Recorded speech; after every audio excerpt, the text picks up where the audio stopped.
Thanks for joining me. This is Danny and welcome back to my 1.11.2 series. Today we are going to be playing with forestry. Hooray! We're going to be doing the Forestry MultiFarm. In fact, we're going to be doing two Forestry MultiFarms.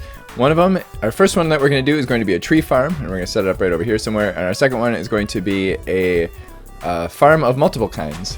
Crops, sugarcane, and pumpkins. To make a multi-farm from forestry, we are going to need multiple blocks, of course, because it's a multi-block structure. By multi-blocks, I mean hundreds of blocks. First of all, we're going to need 36 farm blocks, so we can make it out of stone. We also have brick blocks, we also have smooth sandstone blocks, and we have chiseled sandstone, and nether brick, chiseled stone, blocks of quartz, and chiseled quartz, and pillar quartz. I'm going to do this out of stone because I think it's going to work best with the rest of my build, plus it's the cheapest, so why not? And they all work the same. So the first thing we're actually going to have to do, because as you can see, this thing requires this tin electron tube, which we cannot just craft in a regular old crafting table. We have to make the Thermionic Fabricator from forestry. So that's going to be our first forestry machine that we're going to be making. It's going to require some bronze, and the bronze requires tin and copper, and we could just do this. We could just craft them together because we have that recipe enabled in forestry. So we need a sturdy casing. This is just bronze. There's our Thermionic Fabricator. This guy does need RF, so we're gonna have to put this somewhere where we can give it power easily. Now, this little base that I'm living in right now is a temporary base, so I'm just gonna kind of put it where I can find room for it right now. The way this guy works is we set up a recipe and we give it some molten glass. So we can throw sand in here or we can throw glass in here. Each piece of sand is going to give us 500 millibuckets of molten glass. We are going to be making these tin electron tubes, which require this much tin and this much redstone. And we click the plus sign, it's going to set up the recipe for us. And now that it has a recipe, it's going to burn up the sand and give us molten glass. But now if we look at this recipe again, we're going to see we need 500 millibuckets of molten glass, and then 5 tin and 2 redstone. And that's going to make us 4 electron tubes. Now we need 36 of these blocks. So we're going to need to set up 9 of these recipes. So 9 times 5 is 45, and then 18 redstone, 9 pieces of sand. So we already put one in there. We're going to put 8 more in there. Because each piece of sand, oh, actually we don't need 9. We need 4.5. Each piece of sand gives us 1,000 millibuckets of molten glass.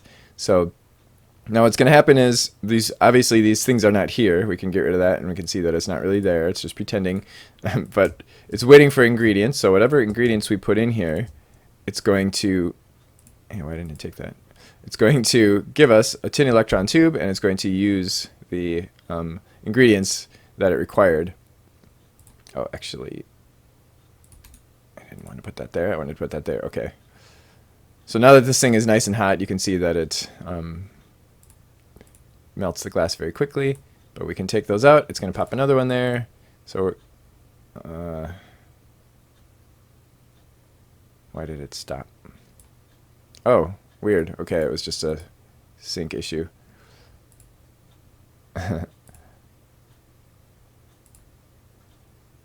Okay, 2 more, and there we go. Perfect. I think we've got just enough. There's our 36 farm blocks. And then in addition to the 36 farm blocks, we're going to need 168 stone bricks, or whatever material we're making the farm out of. It ends up being 2 stacks plus 40. And then we're also going to need that much dirt. And then we're also going to need that many saplings, because that's basically how big our farm is going to be. We're making the smallest forestry farm. You can actually make a larger one than this. There are a couple of larger sizes, but we're going to make the smallest one, which is going to be more than sufficient for our purposes today. And then we're going to need a bunch of fertilizer.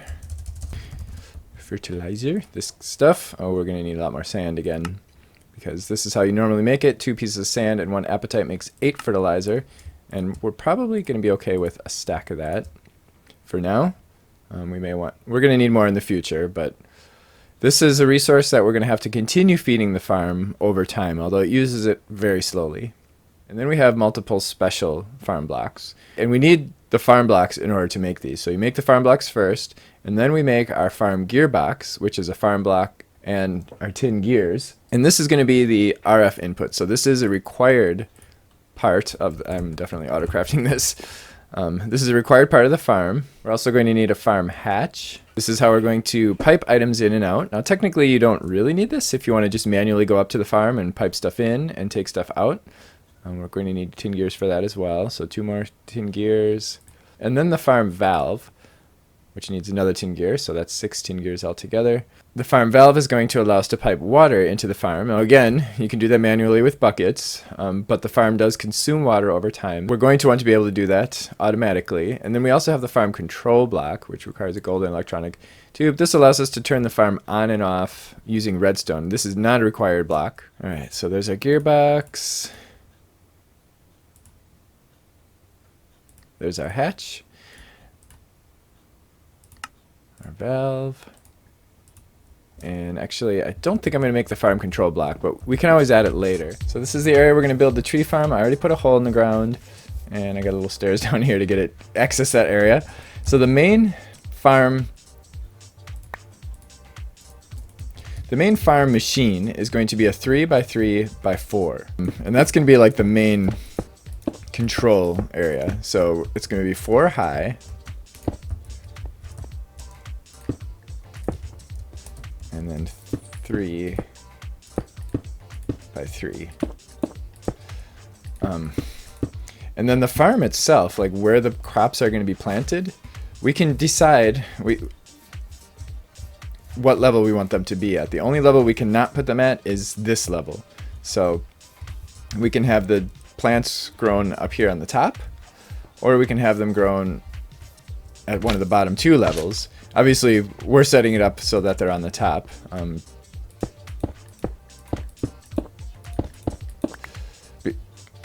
whoops. But if we wanted to, we could set up the structure above ground, up here, and have it sticking up here and have our pipes and stuff going into it. For the tree farm, I'm going to put it underground. I might put it above ground for the other one, just so that we can kind of see the difference and see what it would look like. Okay, so then the rest of these I'm going to put right there, and then our 3 special blocks, we can put these anywhere in this multi-block structure except for this row, because as we see, when we put this thing together, that row is going to have like a line on it, and it's going to be kind of a special row. It's going to be special. So the farm valve is where we're going to do input output. I'm going to actually put that on one of the corners because we're going to be accessing 2 sides of it. In fact, let's do the same thing over here. And then the gearbox is where our RF is going in. We can put that there, and then that we're going to put there. And now you can see we formed the multi-block structure because we got that black line up there. Now when we right click on it, we have our farm. Yay! So we can see what's going on here. So this thing needs RF. For now, we'll just do this here. I'm going to make this look nicer later, of course, like I always say.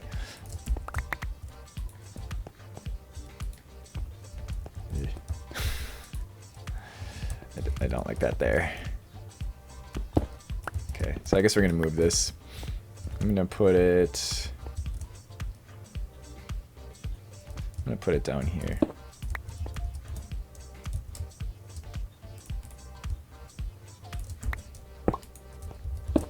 Okay, now we got our multi-block structure back. Then we've got an inventory in here. I'm going to put the 2 stacks of dirt at plus 40.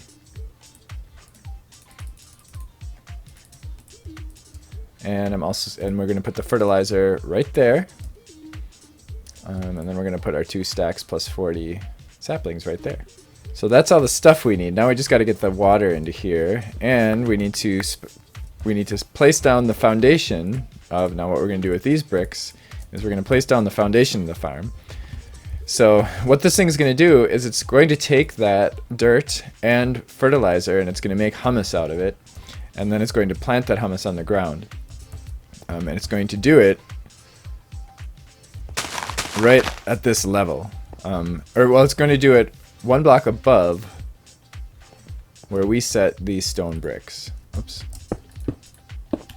So that's 1, 2, 3, 4, 5, 6, and 7. And then we're going to do that on every side. So 3, 5. In the end, this thing's going to end up being kind of a diamond-ish shape. So once we come out 7 on each side, kind of a 3 by 7, then we go on an angle to here. And then we're going to replace all this stuff in the middle.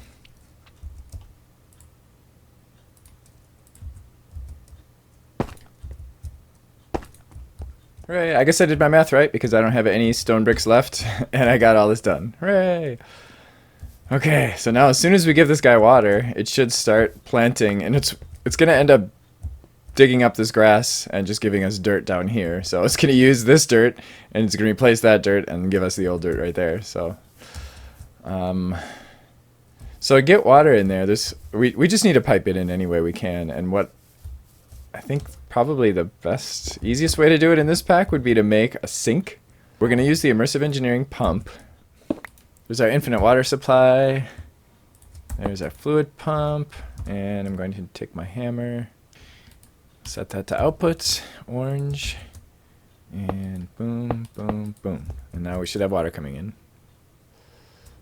Why don't we have water coming in? Because that is off. We turn that on. Now we should have water coming in. Hooray! Nice! Okay, and it's saying no power. Why is it saying no power? So by the way, you can use these Immersive Engineering fluid pumps just to pull water out of the world if you have an infinite water supply in the world, but you do need to give it RF in order to do that, or forge energy or whatever. Oops, I had it backwards. There's the gearbox. There's the hatch. Okay. So we're going to put our energy in there. And then as soon as I'd hit this thing, we should hear noise going on upstairs. Yeah, hooray! So it's placing humus everywhere. As you can see, it replaced that grass with humus, and it just put the dirt down there for it.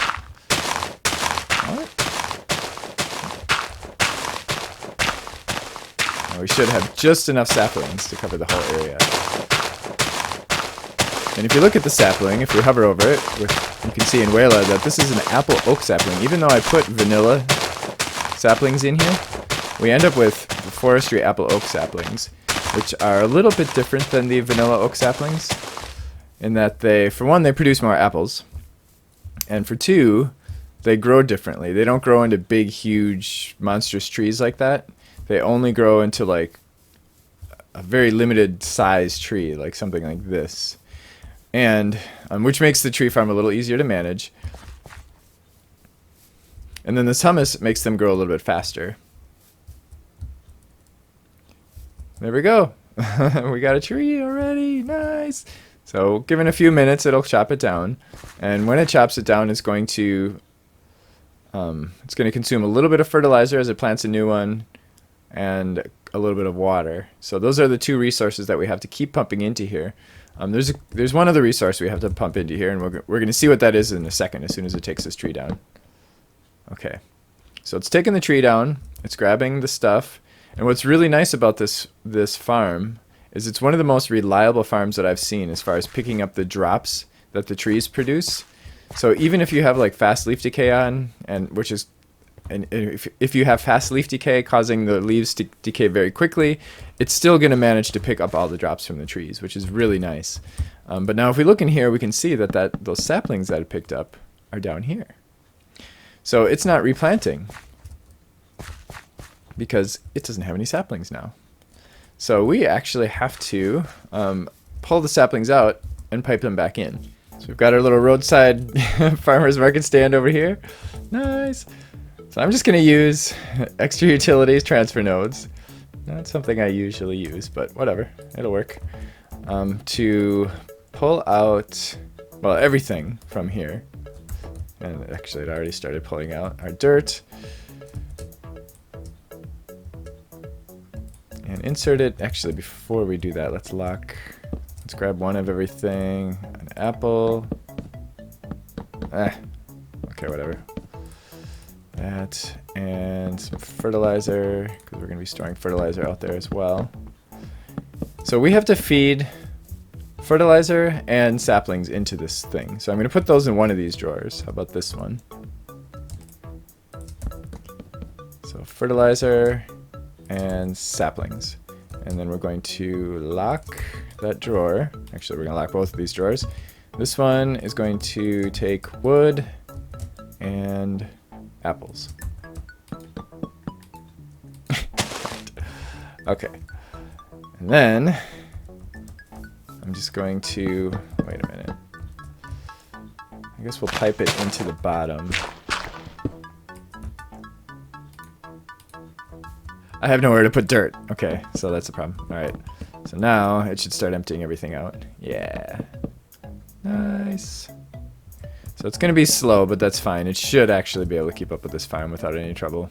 Everything in here is being pulled out with this transfer node, and it's going up, and it's going into the back of both of those drawers. And then we've got a transfer node on this drawer, which has the saplings and fertilizer, and that's coming down and going in to here. So we can access the farm hatch. That's why I put the farm hatch in the corner, so we could exit it on two sides. So once this thing catches up, it should work out pretty well. And you can see it's popping the saplings back in there. And we'll make a couple stacks of fertilizer and throw it in there. And then I'm probably going to put a void upgrade on this drawer, because we're not going to need more than 16 stacks of saplings. And then when this gets full, oh crap, we probably want to avoid apples. I should have put those in a separate drawer. Yeah, I'll probably do that, because when the oak gets full, we can just let it back up and stop. There we go. So I'm going to put a void upgrade on this drawer, so if we ever do end up filling up with apples before we fill up with wood or whatever, it'll just void the extra apples. And then eventually I'm actually going to have some charcoal automation set up out here as well, and that's what we're going to put in that drawer, I guess. So there's our little roadside farmer stand. And we're going to have another one on the other side of the road over here. So everything is working. Everything is fully functional. I don't know if we may end up having to put a speed upgrade on this thing or not. We'll see. So we've gone through about a stack of fertilizer so far, and we've gotten almost 17 stacks of wood already. So that is pretty good. You'll need 8 apatite and 16 sand for each stack of fertilizer. Apatite is pretty easy to come by in the world, except it's a little harder than it used to be, I'm finding. At least in this world. It's a little harder in the overworld, but my deep dark quarry is bringing lots of apatite. I almost forgot. We do need to give this guy dirt as well. As you can see, we have exhausted from over farming. We have exhausted one of our pieces of soil here, so we do need to provide dirt as well. Although, as you can see, it doesn't produce or doesn't consume very much dirt, but it does require some. So that means that we're going to have a way to deal with sand, because now we have a piece of sand stuck in our transfer node. So I guess we'll have to have another drawer for sand and dirt. So right across our little country road from Farmer Dan's Orchard and Lumber Products, we are going to put our other farm. And I've already got all the parts we need for it. Our 33 multi-block, our 36 farm blocks. This one I'm going to put above the ground, just for variety and just so that we can see another way of doing things. I'm going to put the farm at this level, so that means we're going to want the stone bricks just below that level, and we'll have it come out to maybe about here. So our stone bricks, I'm going to do our first row of stone bricks right away so that we can fit this properly or see where everything's supposed to go. So remember, we're doing a 7x3 on each side. And then this is where the farm is going to be. Oh boy, Pam's Harvest Craft is kind of spamming this area a little bit. Okay, we could make it so that just one layer sticks out, or we could make it so that three layers stick up. Let's put this right at the bottom. So same as before, we're going to do a 3 by 3 by 5.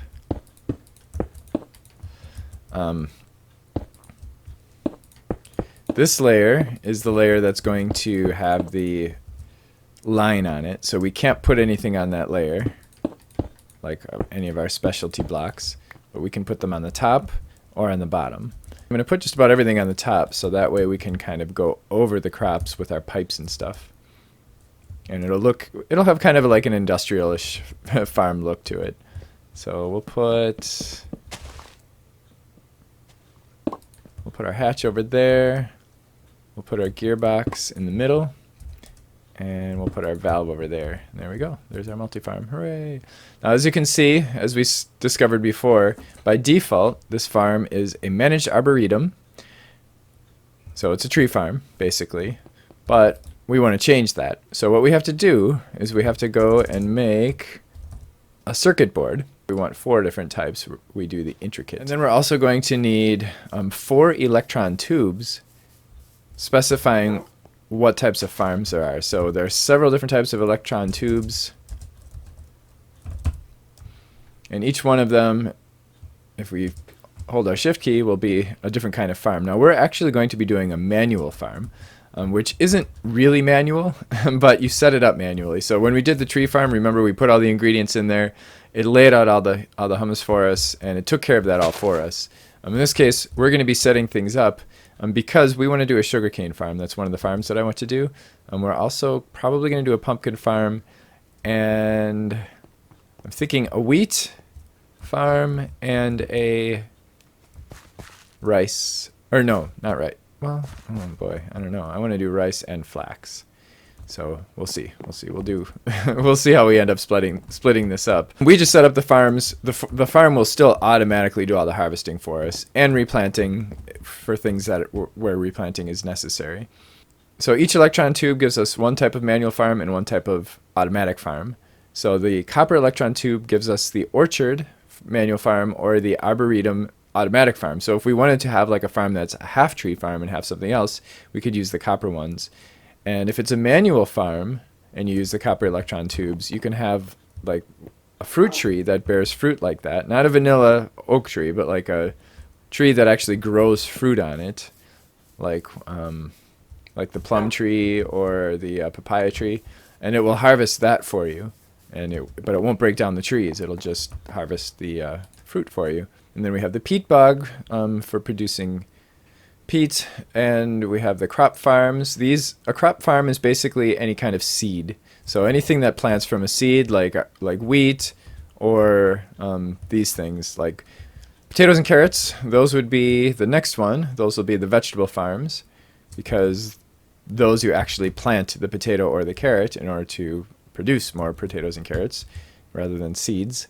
And then we also have the succulent farm. This would be like cactus. And the reed farm, we're going to do that. That's going to be diamantine. That's going to be a little bit expensive. Holy crap.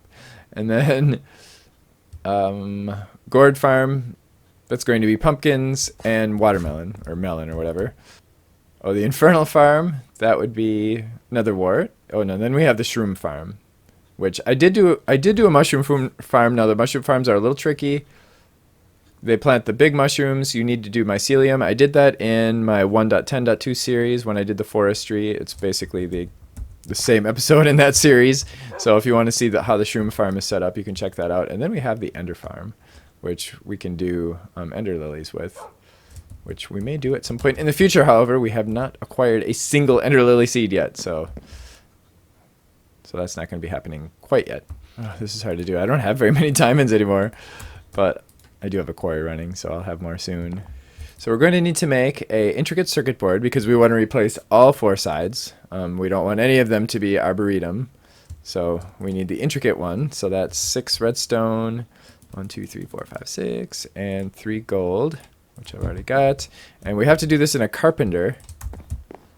So the carpenter requires RF. I'm just going to stick it out here for now. This is temporary. And it also requires water. So I'm actually going to put a bucket of water in there because that's how much this recipe requires.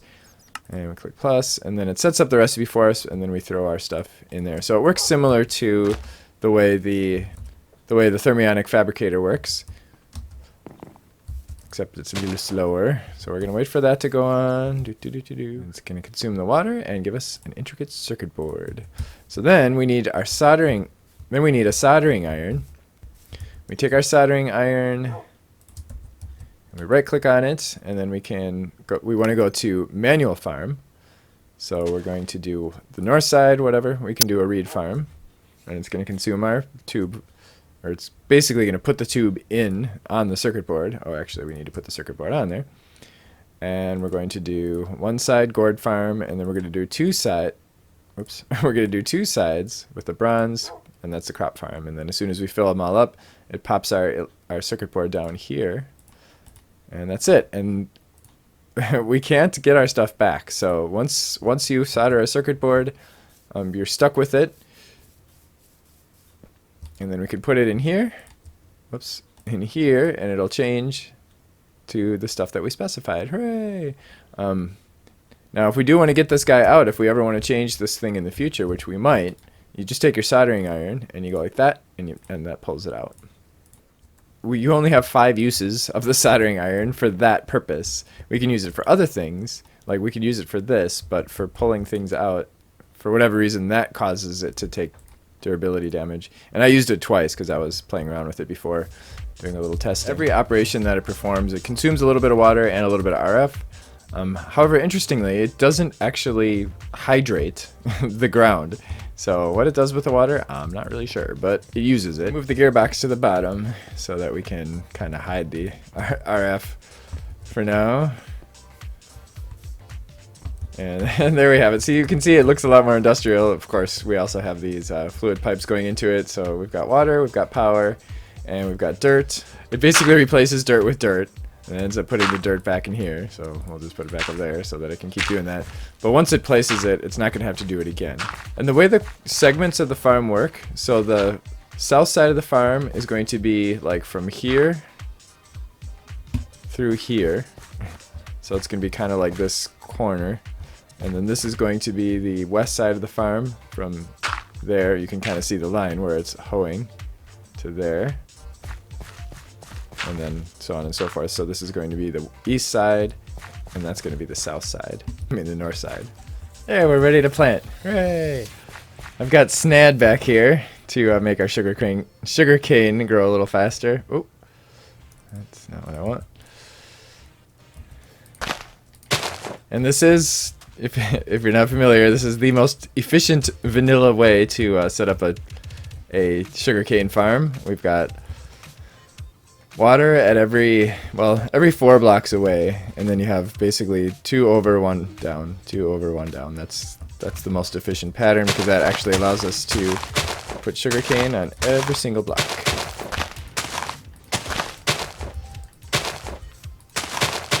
With the minimum amount of water. Hooray! And over here we're gonna put our pumpkin seeds. We have a little bit of a problem because there's no way for us to tell it that we want something different over here versus over here. It's just going to grab whatever seeds that it has first and plant them.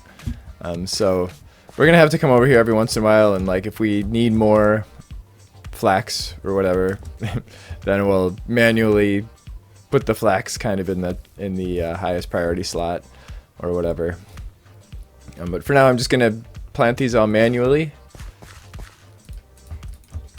There. That actually looks kind of nice. I like that. This is interesting. We picked up some apple oak pollen. Wow. That's really weird. Butterflies maybe. So I guess that's another thing we're gonna be storing over here. Apple oak pollen. I would imagine that's gonna be an extremely rare occurrence. Oh, we've got another. This drawer is almost full. We've got 31 out of 32 stacks already. We've used 1 dirt, and it looks like there's 2 more that are going to be replaced soon. And we've used about 2 stacks of fertilizer. Our farm is humming along really nicely. As you can see, we've got lots of stuff over here already. Sugarcane, pumpkins, a bunch of seeds. I'm just going to manually feed the seeds back into the system so that I can control what it grows. Like right now you can see it's just scattering rice all over the place because rice happens to be the first thing. And after it's done with the rice seeds, it's going to start doing wheat seeds. So that's so slow. Our sugarcane is growing almost a little too fast. We're getting a lot of sugarcane. So I may have to stop that. We can put a different circuit board in here if we want to kind of reconfigure the farm later. Or I may just find a really cool use for sugarcane since we can grow it so fast. But there's one more thing I want to do to kind of finalize this build. Like, as much as I love my little roadside stands out here, they're very cute. They're not very practical for, I mean, it would be more practical if we can access all this stuff within the house. So I made a whole bunch of oak trim so that I can connect these two drawers. I've already kind of connected them. Those two separate sets of drawers and a drawer controller so that we can put an external storage on there from Refined Storage.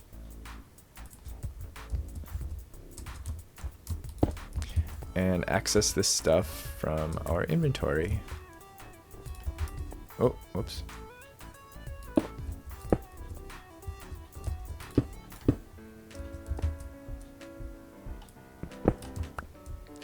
So now we never really have to come out here unless we want to like tweak the farm and maybe add some fertilizer.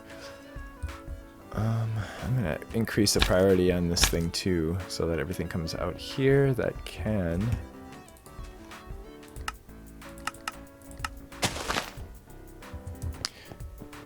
So now if we go back to our base,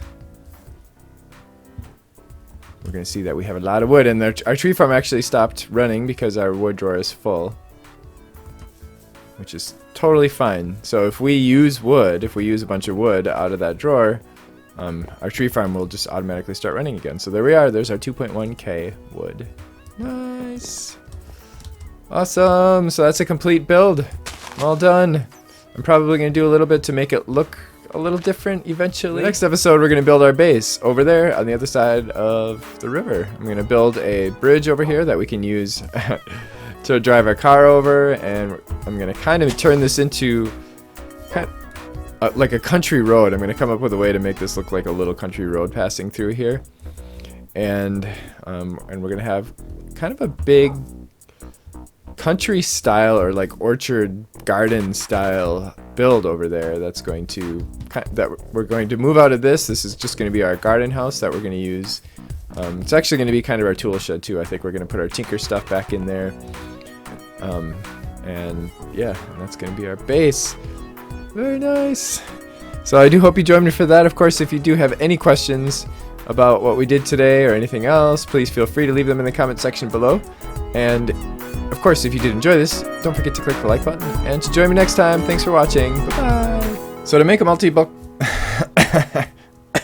Cut. So to make a multi-block... To make... Cut. To make a multi-farm from forest...